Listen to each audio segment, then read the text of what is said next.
Arresting से पहले तो मेरी लाइफ जो है ना बिल्कुल आराम से गुजर रही थी। मेरा बेसिकली मोबाइल रिपेयरिंग का काम है और मैं अपना जो काम था वो बराबर कंटिन्यू कर रहा था मैं। और उसी दरमियान में मुझे बाकायदा मेरी शॉप से आके अरेस्ट किया गया और ये कह के अरेस्ट किया कि हम आपको पूछताछ करके छोड़ देंगे। उसके बाद वो ले गए और जब जिस तरह से वो मुझे लेने आए थे उनके अचानक उनके बिहेवियर में चेंज आया और उन्होंने मुझे ले जाने का सख्तियाँ बरतना शुरू कर दी। मैंने काफ़ी पूछा उनसे कि ये कब तक सिलसिला रहेगा, क्या है मामला, मुझे छोड़ा जाए, मेरा कोई रोल नहीं है इसके अंदर।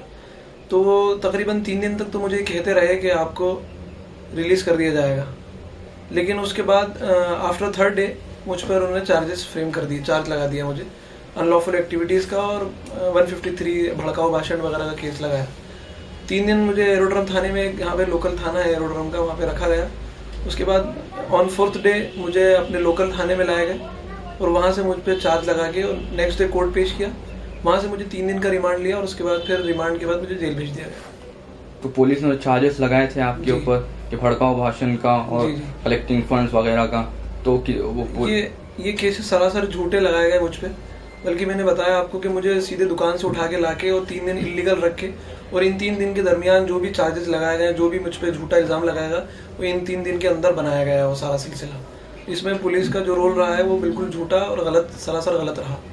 तो आप 2.5 साल जेल रह चुके हैं, तो जेल में किस तरह का सलूक बरता जाता है जो मुस्लिम कैदी आते हैं सिमी के नाम पर जिन्हें अरेस्ट किया जाता है? जी, इसमें शुरुआत से ही सिलसिला अरेस्टिंग से शुरू हो जाता है। अरेस्टिंग से ऐसे शुरू होता है कि हमारे खुद पर्सनली जिसको अरेस्ट किया गया वो और जो घर वाले हैं उनका एक मेंटल हरासमेंट का एक दौर शुरू हो जाता है बहुत लंबा। हम तो खुद आदमी मुतासिर तो होता ही है, इसके अलावा घर के लोग भी बहुत ज़्यादा डिस्टर्ब हो जाते हैं। शुरुआत से अरेस्टिंग के बाद जेल में जाने के बाद भी एक सिलसिला बहुत लंबा रहता है। शुरुआत तो 2, 4, 6 महीने तो ये हालत हो गई थी कि मतलब वहाँ की सिचुएशन इतनी ज़्यादा क्रिटिकल और माहौल इतना ज़्यादा ख़तरनाक बना दिया था कि ऐसा लग रहा था जैसे अपन किसी दूसरे मुल्क से आ गए हों, किसी दूसरी जगह से। हमें ऐसा लग ही नहीं रहा था कि हम यहाँ लोकल लोग हैं। हमें ऐसा लग रहा था कि हम बाहर से बाकायदा टेररिस्ट बुलाए गए। वहाँ का आम वो जेल स्टाफ हुआ या आम कैदी हुए, आम प्रिजनर्स हुए, उन लोगों का बिहेवियर हमारे लिए बिल्कुल बहुत ज़्यादा मुतासिब था और उसकी वजह से पूरे माहौल ऐसा हो गया था कि शुरुआत से पिटाई वगैरह होना और जेल के अंदर भी हम लोगों को बिल्कुल अलग ट्रीटमेंट करना और नेगेटिव ट्रीटमेंट अलग तरीके से। उसमें भी जो है ना 8 बाय 8 के छोटे रूम्स में हमको रखना। 2, 3, 4 महीने गर्मी के मौसम में, हम सख्त गर्मी में हम लोग जो है एक रूम में रहे और खाना वगैरह और टॉयलेट वगैरह भी हमें बाहर नहीं निकाला जाता था। ये सारी कंडीशंस रही उस दरमियान में हमारे साथ में। तो आप इंदौर प्रिजन से यहाँ से जो 1200 किलोमीटर दूर है वो प्रिजन में फिर आपको शिफ्ट कर दिया गया जी। तो वजूहत क्या थी उस प्रिजन में शिफ्ट कर देने की आपको? फिर देखिए 6 से 8 महीने तकरीबन हम साल भर इस जेल में रहा मैं और उसके बाद पता नहीं क्या हुआ एडमिनिस्ट्रेशन को कि सिक्योरिटी पॉइंट ऑफ व्यू से कि भाई सुरक्षा की दृष्टि से हम लोग सारे जितने भी प्रिजनर्स हैं सिमी से रिलेटेड उन लोगों को हम अलग अलग जेलों में ट्रांसफ़र कर रहे हैं। हालांकि हमारा रिकॉर्ड उस दरमियान में कोई ख़राब नहीं था, हम लोगों ने बड़ी डिसिप्लिन को फॉलो किया, लेकिन उसके बावजूद भी हमें जेल ट्रांसफ़र किया गया। तकरीबन 1200 किलोमीटर दूर ट्रांसफ़र किया, जिसकी वजह से मैं और मेरा घर पूरा बहुत ज़्यादा डिस्टर्ब हुआ। जिस जगह मेरा ट्रांसफ़र किया गया वो MP बॉर्डर पे था वो जगह। उसमें ये भी था कि वहाँ पे जाने का कोई कन्वीनियंट भी नहीं था कि आसानी से आदमी पहुँच जाए। पेरेंट्स का यहाँ से बराबर जाना, उनका आके मिलना वहाँ पर, ये अपने आप में बड़ा तकलीफ दे वाला काम था।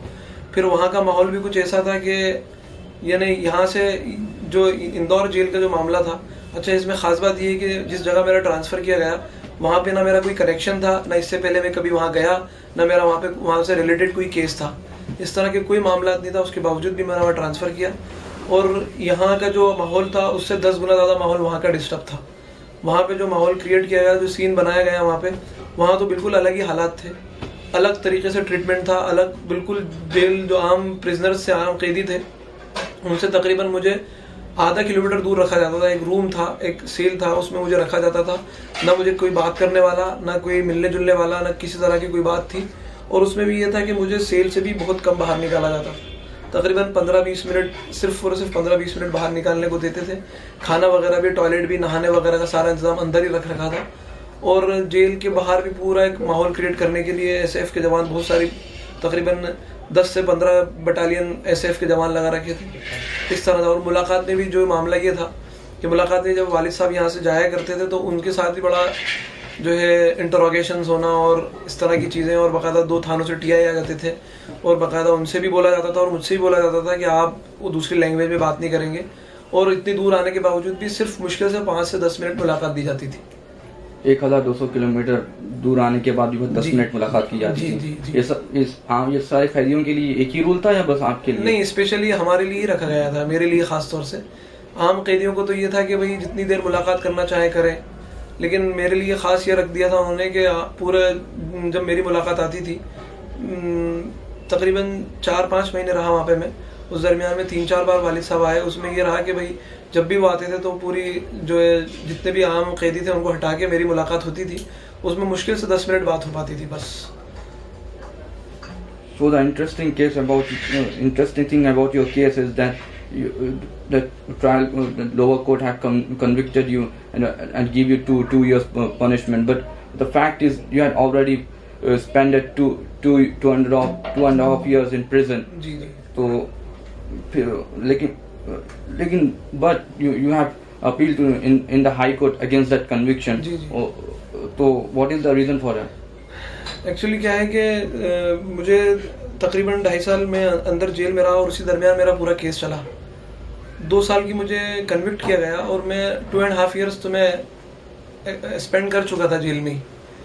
और उसी के अगेंस्ट में हम लोगों ने हाई कोर्ट में चैलेंज किया उस डिसीजन को, सेशन के डिसीजन को। मेरा सेशन कमिट हुआ था, लोअर चार्जेस नहीं था, सेशन में मेरा कमिट हुआ चार्ज, और उसी को चैलेंज करने के लिए हम लोग हाई कोर्ट गए।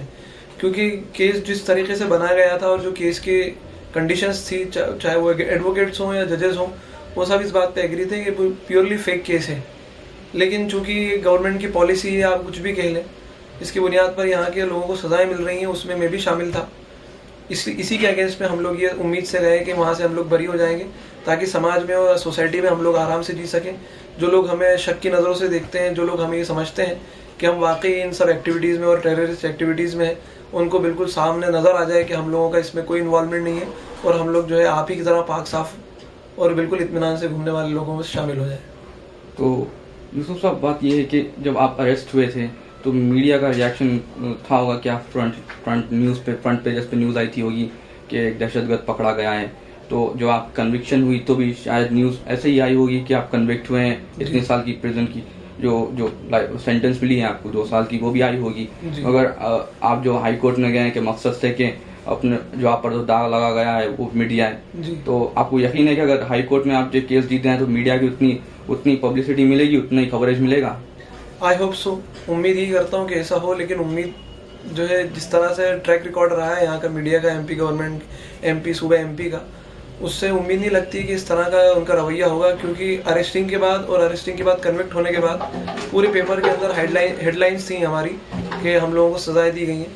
लेकिन मुझे यहाँ का जो माहौल है और जो मीडिया का रोल यहाँ पे जिस तरह से रहा है, मुझे कतई उम्मीद नहीं है कि हाई कोर्ट से इंशाल्लाह जो बरी होने के जो इम्कानात हैं, उसमें मुझे उम्मीद नहीं है कि मीडिया यहाँ का रोल अच्छा प्ले करेगा यहाँ पे।